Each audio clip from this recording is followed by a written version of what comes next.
नमस्ते दोस्तों। आज हम आपको इंडिया के 5 सबसे हॉन्टेड प्लेसेस के बारे में बताने जा रहे हैं। अगर आपको एडवेंचर और स्केरी स्टोरीज पसंद है तो यह वीडियो आपके लिए है।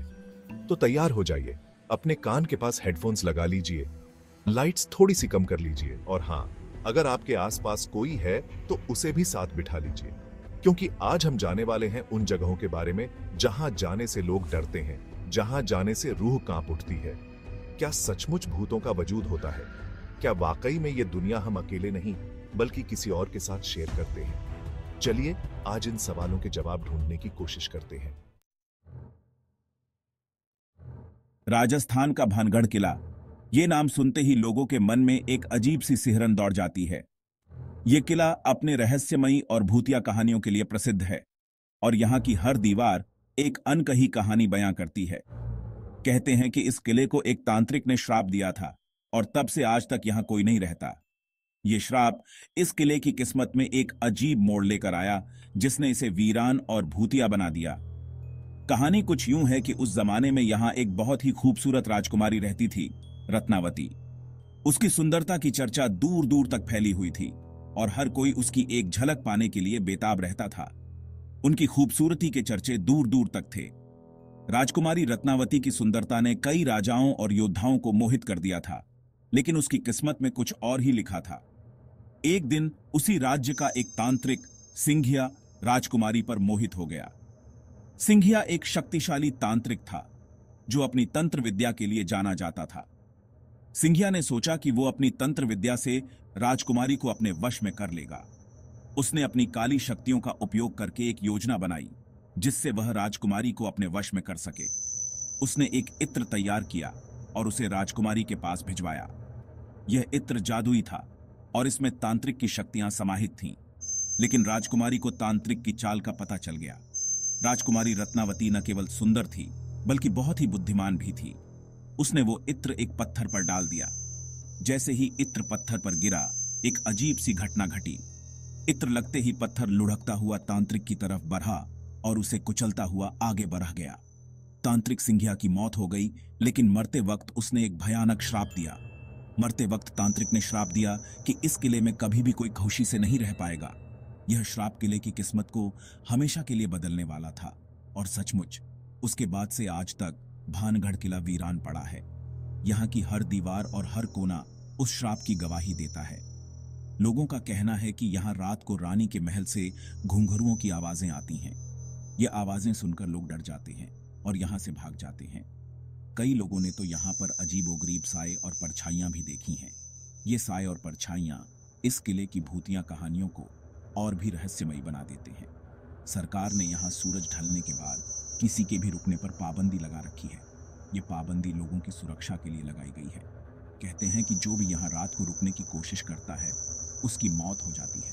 ये कहानी सुनकर लोग यहाँ रात में रुकने की हिम्मत नहीं करते। क्या ये सब सच है? क्या वाकई में भानगढ़ किले में भूतों का वास है? ये सवाल आज भी लोगों के मन में बना हुआ है। क्या वाकई में भानगढ़ किले में भूतों का वास है? ये रहस्य आज भी अनसुलझा है और लोगों को यहाँ आने के लिए आकर्षित करता है। ये तो हम नहीं जानते, लेकिन इस किले की कहानियां और यहाँ का माहौल वाकई में डरावना है। लेकिन एक बात तो तय है, इस किले की कहानी वाकई में बहुत ही रहस्यमयी और डरावनी है। यहाँ का हर कोना एक नई कहानी बयां करता है। अगर आप कभी भी राजस्थान जाएं तो भानगढ़ किले को देखने जरूर जाएं। यह किला आपको एक अलग ही दुनिया में ले जाएगा। लेकिन हाँ, सूरज ढलने से पहले ही वापस आ जाना, क्योंकि यहाँ की रातें वाकई में बहुत ही डरावनी होती हैं। अब चलते हैं महाराष्ट्र, पुणे के पास स्थित शनिवारवाड़ा किले की तरफ। ये किला न केवल अपनी ऐतिहासिक महत्ता के लिए जाना जाता है, बल्कि इसके साथ जुड़ी भूतिया कहानियों के लिए भी मशहूर है।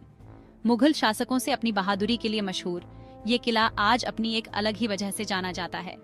यह किला पेशवा वंश के गौरवशाली इतिहास का प्रतीक है, लेकिन इसके साथ ही यह एक दर्दनाक घटना का साक्षी भी है।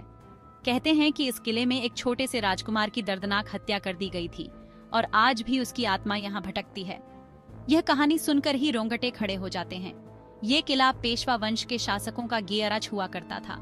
पेशवा वंश ने इस किले को अपनी राजधानी बनाया था और यहाँ से उन्होंने अपने राज्य का संचालन किया। कहानी है कि पेशवा वंश के उत्तराधिकारी नारायण राव की उनके ही चाचा ने हत्या कर दी थी। यह घटना पेशवा वंश के इतिहास में एक काले अध्याय के रूप में दर्ज है। नारायण राव उस वक्त सिर्फ 18 साल के थे। इतनी कम उम्र में ही उन्हें सत्ता की राजनीति का शिकार होना पड़ा। कहते हैं कि हत्या के बाद नारायण राव की चीखें पूरे किले में गूंज उठी थीं। उनकी दर्दनाक चीखें आज भी लोगों के कानों में गूंजती हैं और आज भी खास तौर पर अमावस्या की रात को लोग किले से चीखने और चिल्लाने की आवाजें सुनते हैं। ये किला रात के समय और भी डरावना हो जाता है। कई लोगों ने तो यहाँ पर एक छोटे बच्चे की परछाई भी देखी है जो रोता हुआ काका माला वाचावा चिल्ला रहा होता है, मतलब चाचा मुझे बचा लो। ये दृश्य देखकर किसी की भी रूह कांप जाए। शनिवारवाड़ा किला आज भी अपनी भव्यता और विशालता के लिए जाना जाता है।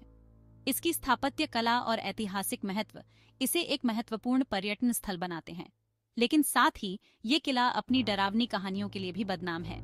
यहाँ की भूतिया कहानियां सुनकर किसी का भी दिल दहल सकता है। अगर आप कभी भी पुणे जाएं, तो शनिवारवाड़ा किले को देखने जरूर जाएं। ये किला आपको इतिहास की गहराइयों में ले जाएगा और आपको एक अद्भुत अनुभव देगा। लेकिन हाँ, रात को यहाँ अकेले जाने की हिम्मत मत करना। ये किला रात के समय और भी रहस्यमयी और डरावना हो जाता है और यहाँ की कहानियां सच में आपको डरा सकती हैं। चैप्टर 3 जमाली कमाली। जब खामोशी चीखने लगे, अब चलते हैं दिल्ली, जहां इतिहास की गलियों में छुपा है एक और रहस्य, जमाली कमाली मस्जिद और मकबरा। यह स्थान न केवल अपने ऐतिहासिक महत्व के लिए जाना जाता है, बल्कि यहाँ की रहस्यमयी कहानियां भी लोगों को आकर्षित करती हैं। दिन में तो ये जगह बेहद खूबसूरत और शांत लगती है, लेकिन रात होते ही यहाँ का माहौल ही बदल जाता है। जैसे ही सूरज ढलता है, यहाँ की खामोशी में एक अजीब सी चीख सुनाई देने लगती है। कहते हैं कि यहाँ पर जिन 2 लोगों को दफनाया गया था, उनकी आत्माओं को आज भी सुकून नहीं मिला है। जमाली और कमाली की आत्माएं यहाँ के हर कोने में महसूस की जा सकती हैं। जमाली और कमाली 2 सूफी संत, जिन्होंने अपना जीवन संगीत और भक्ति को समर्पित कर दिया था। उनकी भक्ति और संगीत की धुनें आज भी यहाँ की हवाओं में गूंजती हैं। उनके मकबरे यहाँ मस्जिद के पास ही बने हुए हैं। यह मकबरे उनकी भक्ति और संगीत की याद दिलाते हैं। कहते हैं कि उनकी आत्माएं आज भी यहाँ भटकती हैं, संगीत की तलाश में।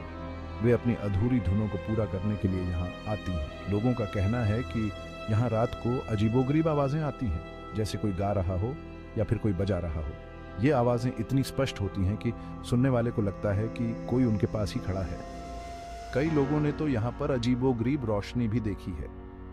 ये रोशनी कभी कभी इतनी तेज होती है कि लगता है जैसे कोई दिव्य शक्ति यहाँ मौजूद है।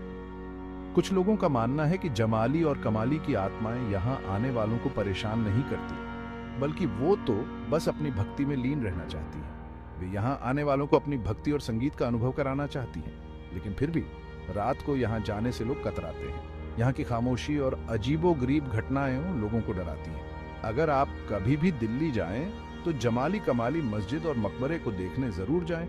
यह स्थान न केवल ऐतिहासिक दृष्टि से महत्वपूर्ण है, बल्कि यहाँ की रहस्यमयी कहानियां भी आपको रोमांचित करेंगी। लेकिन हाँ, अंधेरा होने से पहले ही वापस आ जाना, क्योंकि रात होते ही यहाँ का माहौल बदल जाता है और खामोशी चीखने लगती है।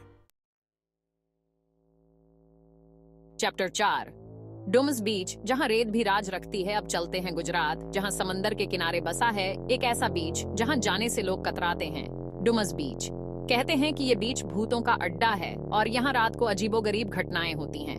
कभी ये बीच एक श्मशान घाट हुआ करता था और कहते हैं कि यहाँ दफनाए गए लोगों की आत्माओं को आज भी शांति नहीं मिली है। लोगों का कहना है कि यहाँ रात को रोने, चिल्लाने और चीखने की आवाजें आती हैं। कई लोगों ने तो यहाँ पर सफेद साड़ी में एक औरत को घूमते हुए भी देखा है, जो गायब हो जाती है। कुछ लोगों का मानना है कि वो औरत किसी हादसे में मर गई थी और आज भी अपने परिवार को ढूंढ रही है। डुमस बीच अपनी काली रेत के लिए भी जाना जाता है। कहते हैं कि ये रेत उन लोगों की राख है जो यहाँ दफनाए गए थे। कुछ लोग तो ये भी कहते हैं कि अगर आप इस रेत को अपने साथ ले जाएंगे तो आपके साथ कुछ बुरा होगा। अगर आप कभी भी गुजरात जाएं तो डुमस बीच को देखने जरूर जाएं, लेकिन हाँ, सावधान रहना। Chapter 5 GP block. मेरठ का अपना भूतिया शहर आखिर में चलते हैं उत्तर प्रदेश, मेरठ शहर के एक ऐसे इलाके में जहां जाने से लोग कतराते हैं, जीपी ब्लॉक। कभी ये इलाका आबाद हुआ करता था, लेकिन आज ये वीरान पड़ा है। कहते हैं कि यहाँ पर भूतों का राज है और जो भी यहाँ रात को जाता है वो कभी वापस नहीं आता। जीपी ब्लॉक में कई बड़े बड़े बंगले हैं जो आज खंडहर में तब्दील हो चुके हैं। कहते हैं कि यहाँ पर एक जमाने में अंग्रेज अफसर रहा करते थे और उनकी हवेली में आज भी उनकी आत्मा भटकती है। लोगों का कहना है कि यहाँ रात को घोड़ों के दौड़ने, बंदूकों की आवाज़ें और अंग्रेज़ों के बात करने की आवाज़ें आती हैं। कई लोगों ने तो यहाँ पर अंग्रेज़ अफसर को घोड़े पर सवार होकर जाते हुए भी देखा है। कुछ लोगों का मानना है कि जीपी ब्लॉक में छिपा हुआ खजाना है और अंग्रेज़ अफसर की आत्मा उस खजाने की रक्षा करती है, लेकिन आज तक कोई भी उस खजाने को ढूंढ नहीं पाया है। अगर आप कभी भी मेरठ जाएं तो जीपी ब्लॉक को देखने ज़रूर जाएं, लेकिन हाँ, अपनी हिम्मत के साथ जाना।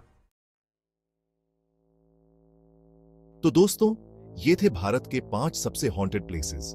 ये जगहें अपनी डरावनी कहानियों और रहस्यमयी घटनाओं के लिए जानी जाती हैं। अगर आप कभी भी इन जगहों पर जाएं, तो हमेशा सावधान रहना। क्या वाकई में इन जगहों पर भूतों का वास है? ये तो हम नहीं जानते, लेकिन एक बात तो तय है, इन जगहों की कहानियां वाकई में बहुत ही डरावनी और रोमांचक है। अगर आपको ये वीडियो पसंद आया हो तो लाइक और सब्सक्राइब करना ना भूलें। और हाँ, कमेंट में बताएं कि आप इनमें से किस जगह पर जाना चाहेंगे। धन्यवाद दोस्तों।